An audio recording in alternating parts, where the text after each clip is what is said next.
No one truly thought SpaceX would ever beat Boeing. However, it seems that Elon Musk has effectively proven them all very, very wrong. For years, the two companies have been competing in a modern kind of space race. Don't forget to watch today's video to the very end to find out how Boeing's Starliner is getting crushed by Elon Musk and SpaceX. NASA's market upset. One was a well-renowned giant with an acknowledged legacy in aerospace that went back more than 100 years and a prominent role in every major moment in NASA's history. The other was a relatively new startup that in its early days was given only a little more importance than a delusional billionaire's fantasy, and that critics said had been building its rockets out of cheap wax and rubber bands. No one thought in 1,000 years that Elon Musk's SpaceX would ever beat Boeing in the space arena. Some influential members of the Congress even wondered why NASA would bother awarding contracts to two different companies in the first place to build similar capsules to fly astronauts to the International Space Station under NASA's Commercial Crew program. Why not just let Boeing do it? But from the apparent looks of it, SpaceX has definitely won the competition by far. The recent launch of SpaceX's Crew Dragon capsule with astronauts aboard would not only be the very first crewed launch for the sake of orbit by a private corporation, but also a major upset in a new kind of space race. During the Apollo era, NASA was driven to the moon by a Cold War space race with the Soviet Union. But today, companies are reprising the roles of nations in competitions that NASA hopes will help it recapture some of the achievement of a bygone era. Privatization of space.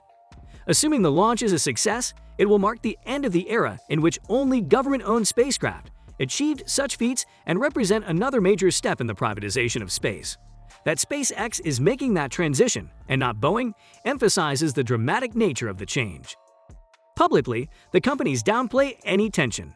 But the competition has grown bitter over the years, particularly as SpaceX went from a rich man's folly no one took seriously to a disruptor that transformed the aerospace industry. In the beginning, SpaceX was largely dismissed as a long shot that would never achieve much. One industry veteran told me, "You know their rockets are put together with rubber bands and sealing wax," recalled Lori Garver, a former deputy NASA administrator who pushed the agency to outsource human spaceflight to the private sector. It's not real. It won't fly. SpaceX, a risky bet. When the contracts for the Commercial Crew program were awarded back in 2014, Boeing received the lion's share, slightly more than 60% of the $6.8 billion NASA awarded, getting $4.2 billion, compared to the $2.6 billion SpaceX received for the same amount of work. Perhaps that was understandable. SpaceX was considered a risky bet, a wild card, whose brash impatience and embrace of failure clash with the agency's more conservative bent. Top executives urged SpaceX employees to be mouthy, to disregard traditional chains of command, a trait embodied by Musk that made it seem like a rebellious teenager compared to Boeing's father figure of the aerospace industry. SpaceX's edge. But when it came to the task of flying astronauts, SpaceX perhaps had an edge. Since 2012, it has been flying cargo and supplies to the space station, giving it lots of practice in hoisting spacecraft to orbit and having them meet up and dock with the station. Its Falcon 9 rocket now has a lot of heritage, flying missions not just for NASA, but for the commercial sector. It also was perhaps better suited to perform under the strict limitations of NASA's firm fixed-price contract, one that forces contractors to be efficient. That's long been one of SpaceX's trademarks. It reuses not only its rockets, but in the early days, it repurposed all sorts of materials, even a 125,000-gallon liquid nitrogen tank that an employee found scrapped at an old abandoned Cape Canaveral launch site. "We had to be super scrappy," Musk once confessed. "If we did it the standard way, we would have run out of money.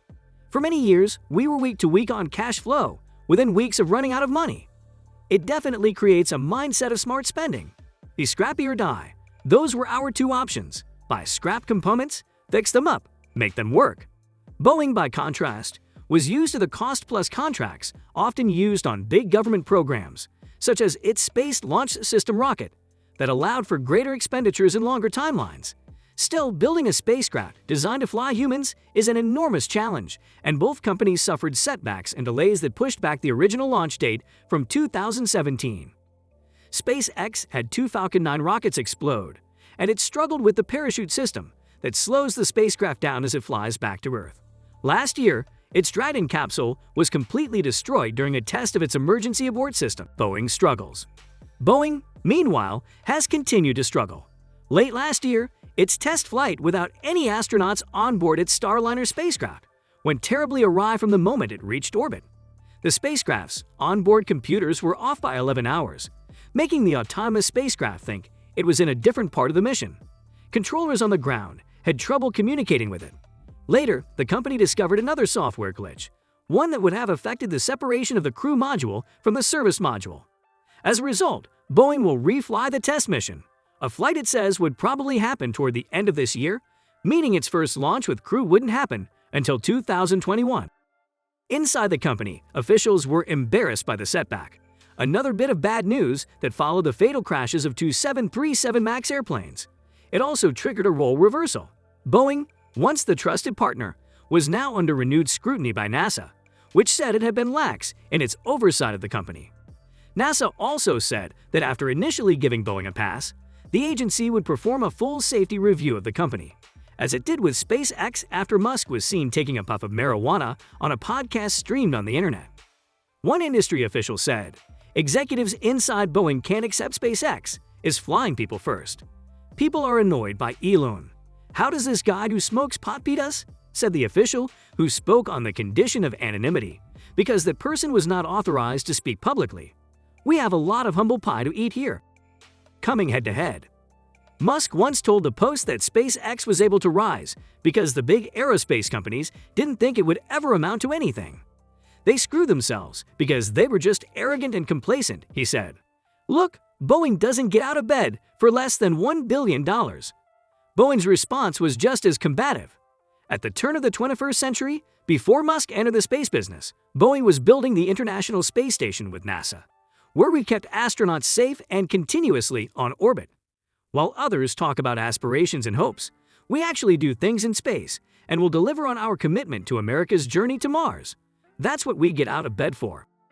Musk taking further shots. Flights to the International Space Station weren't the only place where Musk took on Boeing.